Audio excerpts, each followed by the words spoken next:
Greetings, friends. It's me, Wayman. Welcome to ReligionThink. And today I was reading once more the Hero with 1,000 Faces, Joseph Campbell.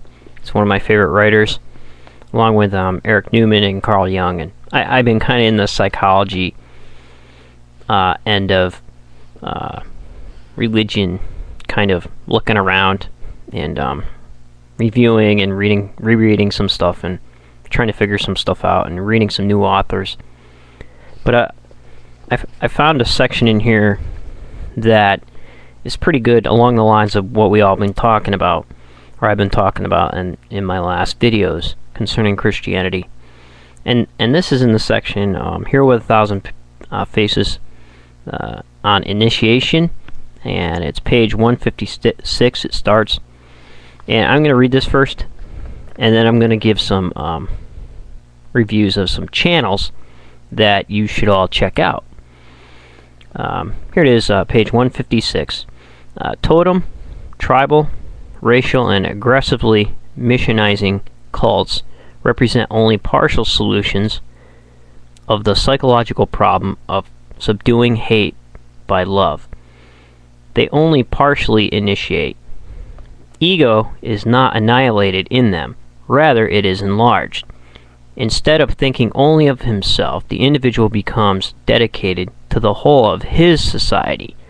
The rest of the world, meanwhile, that is to say, by far the greater portion of mankind, is left outside the sphere of his sympathy and protection, because outside the sphere of the protection of his God.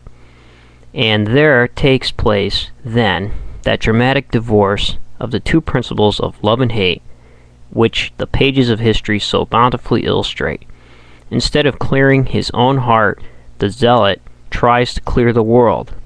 The laws of the city of God are applied only to his in-group, tribe, church, nation, class, or whatnot, while the fire and a perpetual holy war is hurled with good conscience and indeed a sense of pious service against whatever uncircumcised, barbarian, heathen, native, or alien happens to occupy the position of the neighbor. The world is full of mutually contending bands, totem, flag, and party worshippers. Even the so-called Christian nations are supposed to be following a world redeemer, are better known to history for their colonial barbarity and their strife than for any display of that unconditioned love, synonymous with the effective conquest of ego's world, and ego's tribal god, which was taught by their professed supreme leader. And here he gives partially the partial Sermon on the Mount message. And once we have broken free of these prejudices of our own limited ecclesiastical, tribal, and national rendition of the world archetypes, it becomes possible to understand that the supreme initiation is not that of the local motherly fathers who then project aggression onto the neighbors for their own defense. The good news which the world Redeemer brings, and which so many have been glad to hear, zealous to preach, but reluctant, apparently, to demonstrate, is that God is love, and he can be and is to be loved, and that all, without exception, are his children. I found that really fascinating.